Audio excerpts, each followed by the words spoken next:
not all FDM 3D printers are built the same. And it's not just about size, it's about shape. From tall, slender delta machines to compact CoreXY cubes and classic Bedslingers with their moving platforms, a printer's motion system defines more than just how it moves. It influences its footprint, speed, print quality, ease of use, and even price.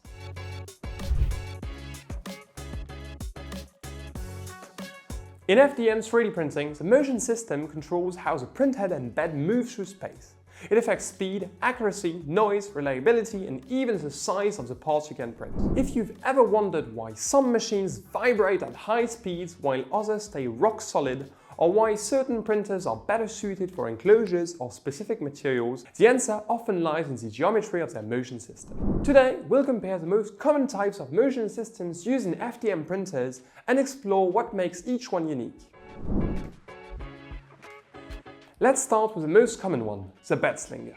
Also called the I3 style or Y-axis Bedslinger, this system moves the bed back and forth on the Y-axis while the printhead handles the X and Z axis. It is simple, affordable, and widely used. You'll find it in printers like the Prusa i3 Mark IV and the Creality Ender 3. However, because the bed moves rapidly, especially when printing large or heavy objects, vibrations can cause ringing artifacts. Still, for affordability and ease of use, Bedslingers remain a reliable choice with a large support community and plenty of upgrade options. Next is the box-style Cartesian system. In this configuration, the bed only moves up and down along the Z-axis, while the printhead takes care of the horizontal movement. Because the bed remains stationary in the X and Y directions, the machine is more stable and better suited for printing with high temperature or technical materials. Printers like the Ultimaker S5 and the Creality Ender 5 use this system. Box-style design offer better enclosure compatibility and thermal control, though they tend to be more mechanically complex and are often more expensive than Bedslingers. CoreXY is another popular motion system, especially among users who value speed and print quality. In a CoreXY setup, two motors work together to move the printhead in the X and Y directions, while the bed moves only in Z. This coordinated motion reduces the moving mass, allowing faster acceleration and smoother movement. The result is clean, precise prints at high speeds. You'll find this system in printers like the Bambu Lab X1 Carbon and the Voron 2.4.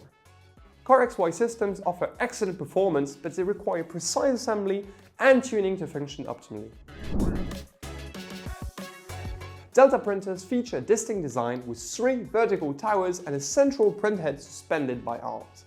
By adjusting the length of the arm from each tower, the printer positions the toolhead in any location within its build volume. This setup allows for fast and fluid motion, especially useful for tall, cylindrical prints. However, Delta systems are more difficult to calibrate and precision can decrease near the edges of the print area. Printers like the FL Sun Super Racer are good examples, and while Delta printers can be visually impressive, they are generally more suited to specific use cases rather than all-round printing. Lastly, there is the polar motion system. Rather than moving in straight Cartesian lines, this system rotates the print bed and moves the printhead radially. It defines position by radius and angle rather than X and Y coordinates. Polar printers are compact and mechanically interesting, but support is limited. Software can be tricky to set up, and accuracy tends to suffer on rectangular or detailed models. Today, polar printers are mostly used for educational purposes or experimental projects. So, which motion system is best? That depends entirely on your priorities. If you want something simple and affordable, a Bedslinger is a solid option. If you need more stability and plan to use an enclosure, a box-style Cartesian might be better. If you're focused on speed and precision, CoreXY is likely the way to go. If your goal is printing tall or circular objects efficiently, Delta printers can shine. And if you're interested in something novel or classroom exploration, polar systems may still have a place. Each motion system comes with its own strengths and limitations. Understanding them helps you make better decisions when choosing or upgrading your 3D printer. Let us know which one you prefer in the comments down below. And if you want more technical 3D printing breakdowns, check out the rest of our 3D Explained video series. Thanks for watching, and as always, happy printing!